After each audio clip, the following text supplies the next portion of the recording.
Di tangan gue ini ada Redmi 12C, HP yang kata Xiaomi kemarin pas baru keluar HP paling worth it di kelas harganya, yaitu kelas harga 1 jutaan. Karena meskipun harganya murah cuma di sejutaan aja, tapi prosesornya MediaTek Helio G85 yang masih bisa ngegame tipis-tipis meskipun harganya cuma sejutaan. Dan sekarang HP ini udah turun harga karena udah ada penerusnya yaitu Redmi 13C. So, setelah ada penerusnya, apa HP ini layak untuk dibeli? Mengingat harganya yang udah turun dari 1,6 juta, sekarang harganya cuma di 1,1 jutaan aja. Jadi buat kalian yang lagi cari HP di bawah 1,5 juta nih, gua pikir kalian perlu tonton video ini sampai habis. Dan untuk harga 1,1 jutaan itu varian yang tengah ya, varian RAM 4 internal 32 GB. Karena dia ada 3 pilihan memori. Nah, kalau kalian rajin dan berani ambil resiko, di forum-forum HP second udah banyak juga yang jual. Lo tau lah forum yang gua maksud. Dengan harga yang lebih murah dan menarik tentunya. Cuman mesti teliti aja nih kalau mau beli HP bekas. Kalau mau yang lebih aman, ya belinya yang baru aja. Buat kalian yang mau beli HP ini baru, link tokonya udah gua taruh di kolom deskripsi. Toko terpercaya yang udah gua searching, yang udah gua riset, garansinya resmi, produknya insya Allah terjamin lah. Karena udah terjual banyak juga. Dan udah gua siapin di kolom deskripsi video ini, kalian bisa check out di situ. Nah, karena HP ini keluarnya atau launchingnya itu kalau nggak salah di akhir tahun 2023 kemarin ya. Masih worth it atau enggak HP ini dibeli di tahun 2024 ini? Kita mulai dari layar. Luas layarnya 6,7 inch yang memanjang, beresolusi 1650 x 720 HD+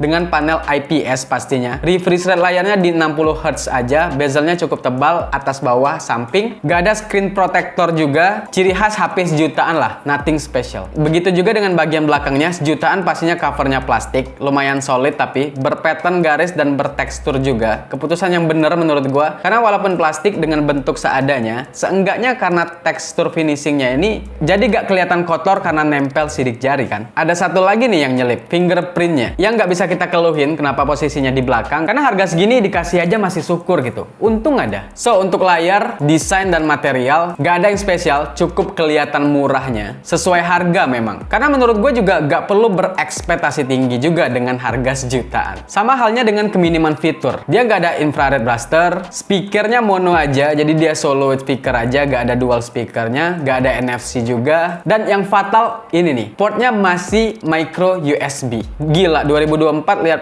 port USB kayak gini berasa nostalgia banget, jadul banget ini. Tapi ya gak bisa komplain juga mengingat harganya. Belum lagi sekarang udah turun kan. Masih untung banget dikasih chipset MediaTek Helio G85 di harga HP ini, yang jadi bisa main game meskipun harganya murah. Karena setahu gua HP lain yang harganya segini, chipsetnya tuh masih di bawah Helio G85 setahu gua ya. Atau ada yang lebih oke menurut kalian chipsetnya di harga yang sama ya? Coba komen aja di bawah. Dan untuk chipsetnya sendiri, untuk scroll-scroll, multitasking, buka-buka sosmed sana-sini lancar jaya banget. Gak ada masalah sama sekali.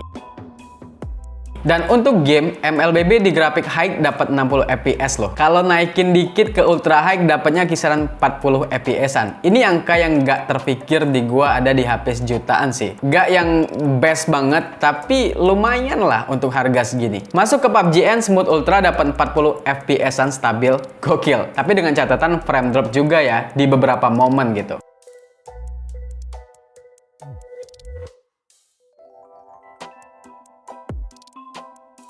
Apalagi Free Fire nih, yang pastinya bakal banyak di-download buat si pembeli HP ini. Dapat 60 fps bro, di setting standar. Selebihnya ya tinggal sesuaiin aja sendiri. Kalau Genshin sih bisa, tapi gua gak coba dan gua gak rekomendasiin juga ke kalian untuk main Genshin Impact di HP kayak gini, karena nggak akan nyaman mainnya cuy. Mungkin kalian bisa pertimbangin HP 2 jutaan lebih, nambah budget sedikit kalau mau main Genshin Impact. Kalau di HP ini mending nggak usah deh. Oke, now kita bahas kameranya. Gimana sih hasil kamera HP 1,1 jutaan? Ya sesuai dengan harganya menurut gua. Again and again. Kameranya tuh biasa aja depan belakang. Ini spek kameranya menurut gua hasilnya masih kurang banget untuk kebutuhan sosmed zaman sekarang. Tapi masih bisa diandelin lah. Gak burik banget juga sih menurut gua. Warnanya agak gelap, detailnya juga kurang. Kas HP sejutaan menurut gua wajar sih. Kalau mau kamera bagus ya kalian perlu nambah budget sedikit ya kan. Di 2 jutaan baru tuh mungkin kalian nemuin HP yang kameranya tuh udah pada lumayan. Nah, apalagi videonya nih,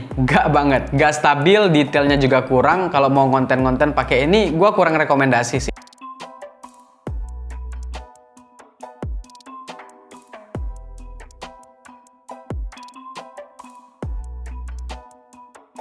Menurut gua kameranya ini baik foto maupun video, propernya tuh cuman buat dokumentasi aja sih. Kerjaan yang perlu foto-foto barang atau berkas, atau videoin sesuatu buat kebutuhan sekolah atau kerjaan lah intinya. Kalau sosmed sih meskipun masih bisa ya, cuman ya agak beradaptasi sih dengan kebutuhan sosial media zaman sekarang yang lo tahu sendiri. Kurang lebih itulah kalimat untuk menggambarkan hasil dari kamera HP ini. Dan sekarang kita masuk ke kesimpulan langsung aja kali. Menurut gua HP ini worth it untuk harganya. Untuk harganya ya, gue ulangin lagi tuh. Karena di harga segitu, 1,1 jutaan aja sekarang. Meskipun desainnya kurang, materialnya juga kurang, kameranya juga gak banget sesuai dengan harganya, tapi kalian masih dikasih chipset Helio G85 yang bisa buat main game tipis-tipis. Ya artinya masih bisa main game di HP ini dengan harga sejutaan aja. Dan menurut gua HP ini paling cocok buat anak sekolah sih, dan buat HP kerja aja. Dan yang penting untuk multitasking ini oke banget. Kamera buat foto-foto, dokumen, atau foto file, atau kirim-kiriman file, sangat bisa di HP ini. Makanya gue bilang HP ini cocok banget buat anak sekolah atau HP kerjaan aja. So, kalau ditanya HP ini worth it gak sih buat dibeli di harga 1,1 juta? Gue bakal bilang HP ini worth it. Tapi kalau pendapat gue, kalau kalian emang ada duitnya buat nambah sedikit, nambah sejuta lagi lah, ya tambah sedikit buat HP 2 jutaan, pastinya lebih better sih menurut gue ya. Lebih bisa dipakai